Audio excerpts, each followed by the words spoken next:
सभी साथियों को मेरा नमस्कार।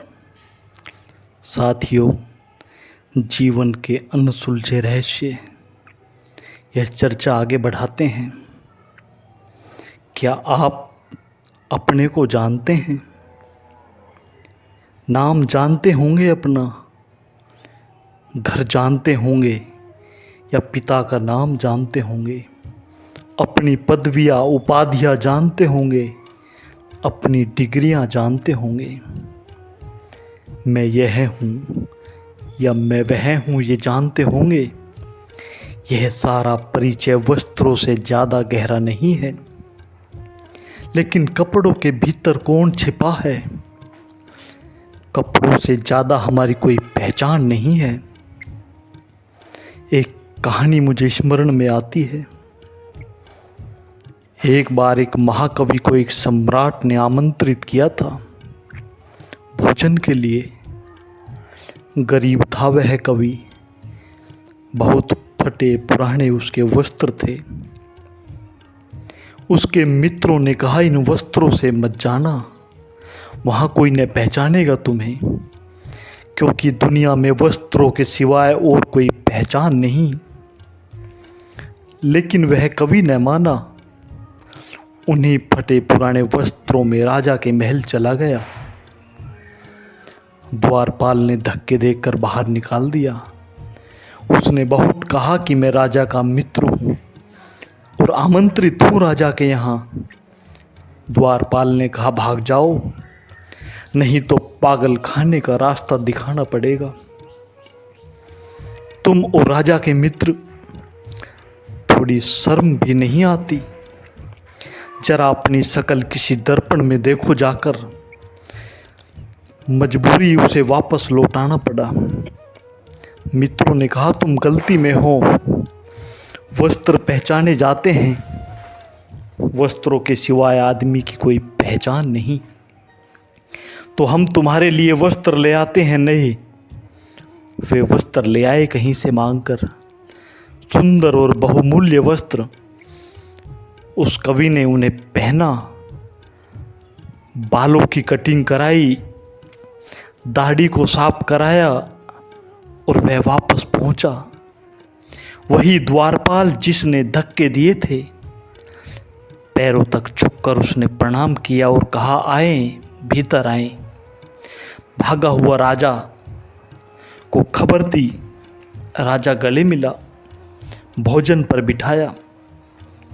तो उस कवि ने भोजन का पहला कोर लिया और अपने वस्त्रों को खिलाने लगा, अपनी पगड़ी को, अपने कोट को, और कहने लगा, पगड़ी खाओ, कोट खाओ।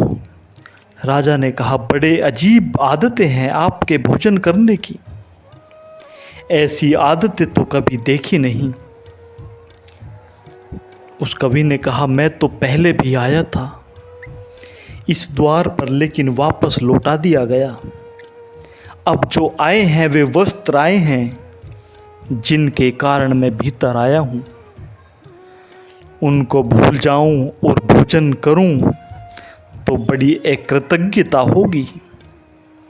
ये वस्त्र ही आए हैं, मैं तो पहले भी आया था, लौटा दिया गया। इसलिए अब मेरे आने न आने का कोई मतलब नहीं है।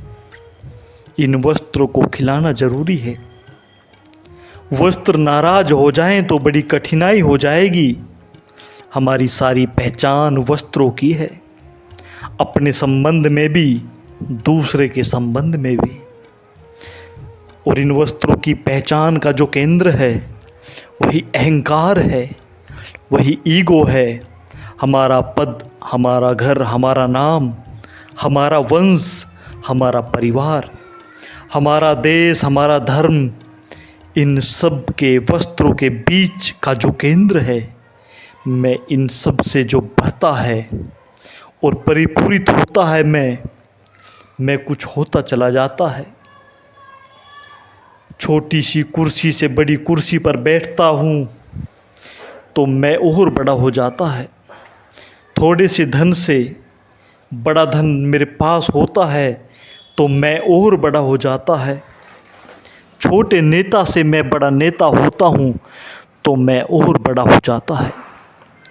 थोड़े अनुयायियों की जगह अनुयायी मुझे मिल जाते हैं, ज़्यादा शिष्य मिल जाते हैं तो मैं और बड़ा हो जाता हूँ, बड़ा गुरु हो जाता है।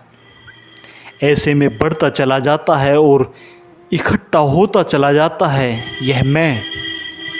इतना बड़ा भ्रम, इतना बड़ा इल्यूजन, यही भ्रम रोक लेता है सत्य को जानने से और परमात्मा को जानने से।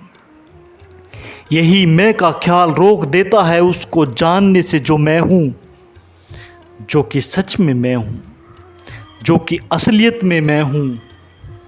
तो इस मैं के साथ क्या करें, कैसे इस मैं को हटा दें, कैसे यह मैं मिट जाए, कैसे यह मैं मौन हो जाए। तो शायद द्वार खुल जाएं, दीवार टूट जाए, रोशनी प्रकट हो जाए, प्रकाश में मैं खड़ा हो जाऊं।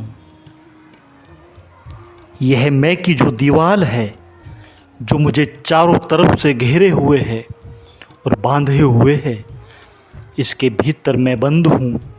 और जब तक इसके भीतर बंद हूँ परमात्मा से तो मिलना दूर, अपने पड़ोसी से भी मिल नहीं सकता। पड़ोसी से मिलना तो दूर, पति और पत्नी से भी नहीं मिल सकता। पिता अपने पुत्र से नहीं मिल सकता, मित्र अपने मित्र से नहीं मिल सकता। जहाँ अहंकार है वहाँ दूसरे से अलगाव हो गया, दूसरे से भेद हो गया, पृथकता हो गई, दीवार खड़ी हो गई। जहाँ मैं है वहाँ प्रेम नहीं, क्योंकि प्रेम वहीं हो सकता है जहाँ मैं ना हो।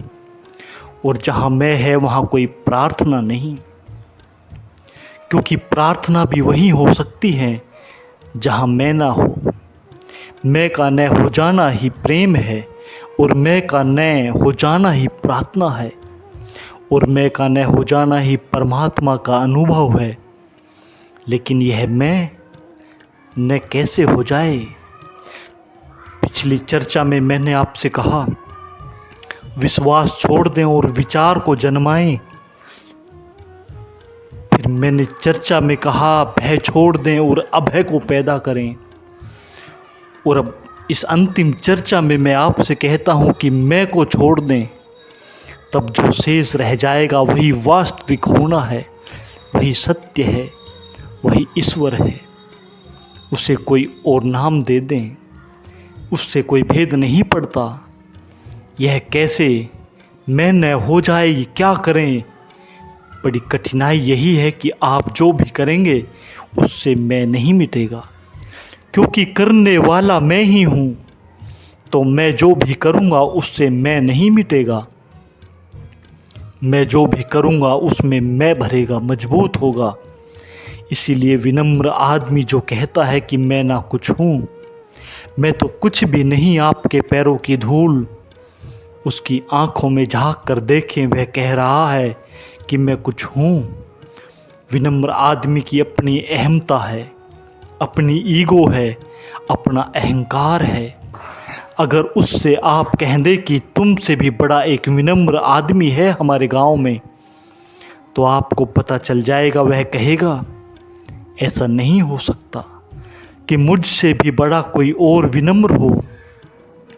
मैं ही सबसे ज़्यादा विनम्र हूँ। और मैं खड़ा हो जाएगा, एक महात्मा से कह दे तुमसे बड़ा महात्मा भी मौजूद है, और कठिनाई शुरू हो जाएगी। महात्मा गांधी इंग्लैंड गए। गांधी के एक मित्र ने जाकर बर्नार्ड शॉ को कहा कि आप गांधी को महात्मा मानते हैं या नहीं।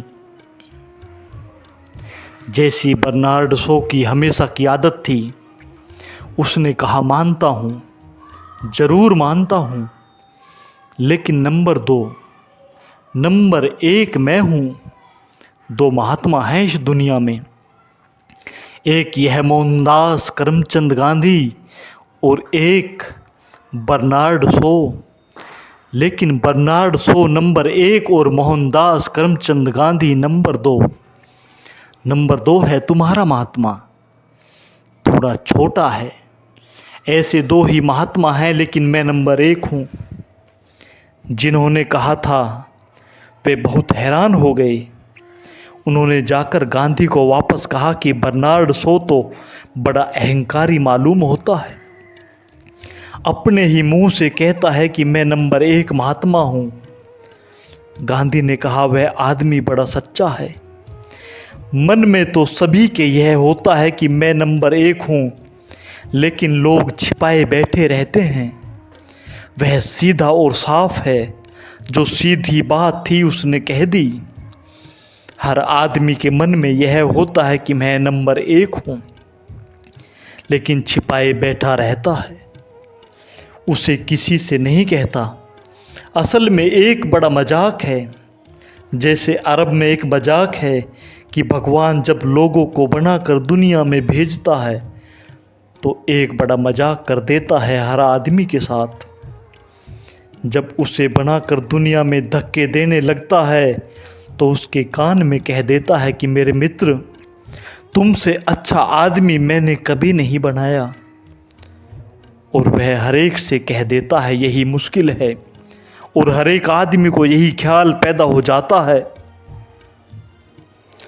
यह जो हमारे भीतर मैं है, यह जो ख्याल है कि मैं ही हूँ, यह ख्याल अगर हम इसको मिटा दें या मिटाना चाहें या तोड़ना चाहे तो भी नहीं टूटेगा।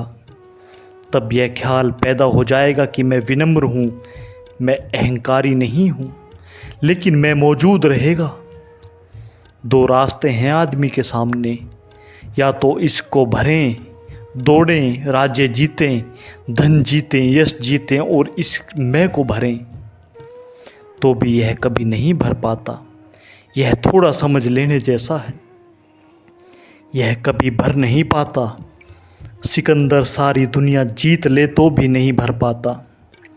सिकंदर जिस दिन मरा, जिस नगर में मरा, उस नगर के लोग हैरान हो गए। सिकंदर की अर्थी बड़ी अजीब थी। ऐसी अर्थी कभी भी दुनिया में किसी गांव में कभी न निकली थी।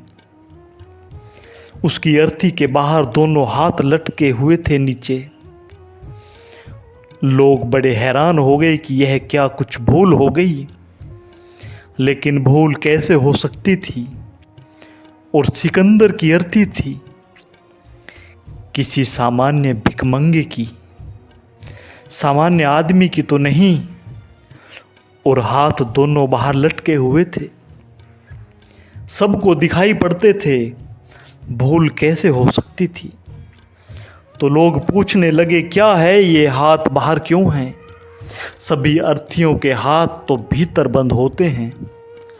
तो पता चला कि सिकंदर ने मरने के पहले कहा था कि मैं जब मर जाऊं तो अर्थी के बाहर मेरे दोनों हाथ रखना, ताकि दुनिया ठीक से देख ले कि मेरी मुट्ठियां भी खाली हैं।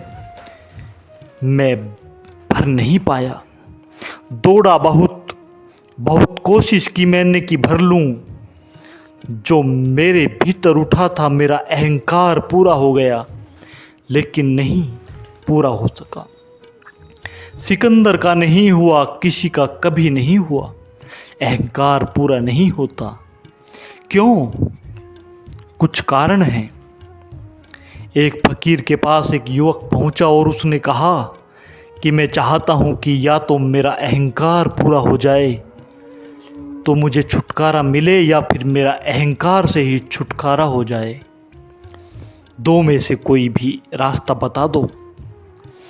या तो अहंकार से मुक्त हो जाऊं, या फिर पीछा छूट जाए। यह दुख लाने वाला बिंदु, यह वेदना का केंद्र, यह कष्ट का मध्य बिंदु अलग हो जाए। फिर यही तो पीड़ा लाता है 24 घंटे, संघर्ष लाता है, हिंसा लाता है। तो या तो इससे छूट जाऊं, या फिर यह पूरा ही भर जाए। यह जो चाहता है वह पूरा हो जाए। 2 में से एक कोई भी रास्ता बता दो मुझे। उस फकीर ने कहा, आओ आज रास्ता बता ही दूंगा, लेकिन देखने के लिए आंखें चाहिए। और वह अपने के पास के झोपड़े के कुएं पर गया है। वह युवक उसके साथ गया और उसने कहा, देखने के लिए आँख चाहिए तो वह गौर से देखता रहा। उसने एक बहुत बड़ा ढोल उठाया, कुएं के किनारे रखा और बाल्टी कुएं में डाली। बाल्टी भरी और ढोल में डाली, दूसरी बाल्टी भरी और ढोल में डाली, तीसरी भरी और ढोल में डाली, लेकिन ढोल नीचे से बेपेंदी का था, बॉटमलेस था। उसमें कोई नीचे पेंदी नहीं थी। वह पानी नीचे से निकलता गया। वह लड़का खड़ा देखता था। 2-4 बाल्टी तक तो उसने बर्दाश्त किया और उसने कहा, ठहरिए, आप पागल तो नहीं हैं? जिस ढोल को आप भर रहे हैं उसमें नीचे कोई पेंदी नहीं है, वह दोनों तरफ से खुला हुआ है। आप भर भर कर हैरान हो जाएंगे, वह न भरेगा। तो उस फकीर ने कहा, बस लौट जाओ, अगर दिखाई पड़ गया हो तो देख लेना।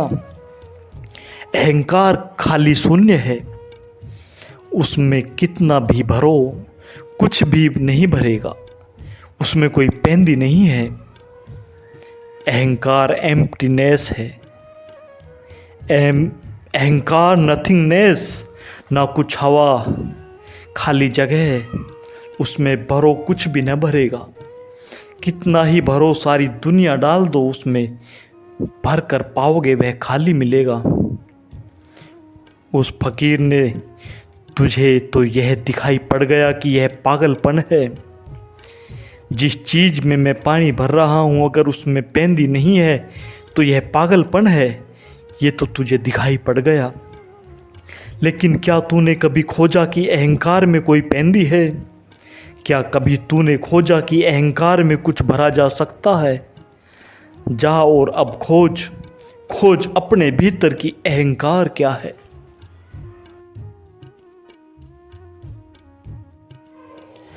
दो तरह की गलतियां हैं। अहंकार अगर कुछ भी नहीं तो न तो उसे भरा जा सकता है और न उसे खाली किया जा सकता है, क्योंकि खाली भी उसे किया जा सकता है जो भरा जा सकता हो। इस बात को मैं फिर दोहराता हूँ, खाली वही चीज़ की जा सकती है जो भरी जा सकती हो। जब अहंकार भरा ही नहीं जा सकता तो उसको खाली भी नहीं किया जा सकता।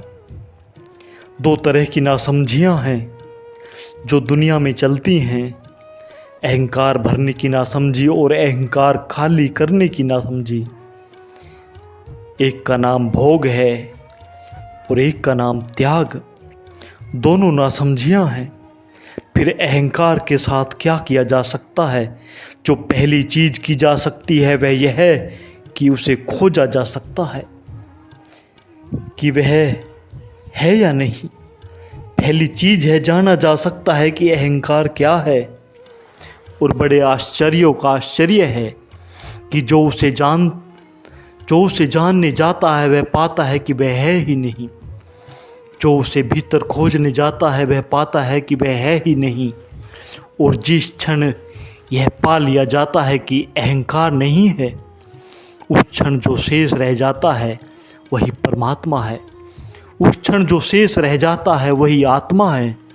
उस क्षण जो शेष रह जाता है वही असीम और अनंत, वही सत्य है।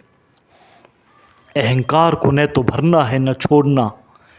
अहंकार को जानना है, देखना है, पहचानना है, क्या है क्या नहीं है। कहीं ऐसा तो नहीं कि मैं किसी छाया से लड़ रहा हूँ, कहीं ऐसा तो नहीं कि मैं किसी छाया का पीछा कर रहा हूँ, कहीं ऐसा तो नहीं कि मैं कोई सपने में हूँ, कहीं ऐसा तो नहीं कि मैं नींद में हूँ और जिस चीज़ को भरने या निकालने की कोशिश में लग गया वह है ही नहीं। ऐसा ही है, लेकिन मेरे कहने से नहीं, तो भीतर जाकर देखने की बात है, खोजने की बात है। यह अहंकार कहाँ है? कभी आपने खोजा? कभी 2 क्षण एकांत में बैठकर भीतर जाकर खोज की कि यह अहंकार क्या है जो मुझे पागल किए हुए है, दौड़ा रहा है। और एक सीमा पर जब मैं थक जाता हूँ, परेशान हो जाता हूँ, तो उल्टी दौड़ शुरू हो जाती है। दौड़ने की दौड़ शुरू हो जाती है, छोड़ने की दौड़ शुरू हो जाती है, लेकिन यह है क्या, कौन सी जगह है यह अहंकार। आप सभी ने मेरी इन बातों को इतने प्रेम से सुना, उसके लिए बहुत बहुत धन्यवाद। आगे इसी चर्चा को जारी रखेंगे।